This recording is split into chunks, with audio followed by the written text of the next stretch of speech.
Hi mga kabrang guys, I'm here right now sa isa ka mall diri sa Iloilo City and ipa-check ta ang cellphone ni Kayla, ni Kaykay, ang amon nga sister with Down syndrome cause hindi yan na ma-open.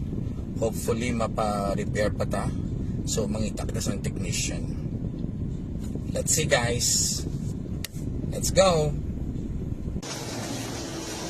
So guys, hari kita sa bunch may J&J cellphone repair. Yan, let's see if kaya pa ma-remedyoan ang cellphone. Kaya.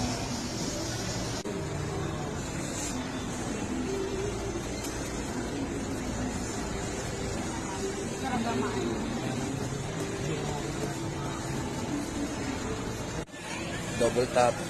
At galing naman. Thank you kay Sir Alvin and Sir Ryan Stig.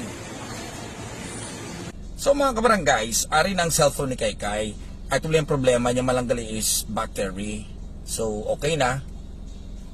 Check nyo para double tap o natot ang reaction niya. It's because syempre special child si Kaykay, may Down syndrome. Ginakontrol yan na iyang emotions. Wala na siya kaka-excited. Galag siya in short. Lantawan takayhatag ta siya so. Hi Kaykay, ara ni mga photo. Dali na kita, dali na. Dali kita to. Yes. Sanan. Lantawan mo phone mo. Ulog. Lantawan mo phone. Lantawan mo phone. Iyon na double tap. Andan mo sa?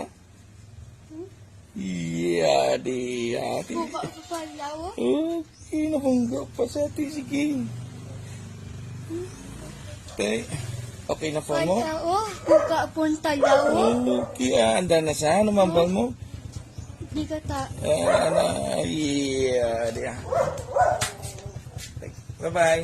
Bye-bye na sila. Bye-bye. Hi. Bye. Hi. Kita nyo guys, nag-high lang kayo, nagsulod si Kaykay. Magubugtaw si Kaykay balaan. It's okay. Okay na yung phone. Mga 1,000 lang nagastos ko. Thank you gid sa technician nga nag-repair. Basi mayara ka muda nga phone nga extra. Pwede tumatag kay Kaykay. Bala mo old model ng iyang cellphone. But nevertheless, ang importante, nakayo na. Thank you guys. Bye-bye.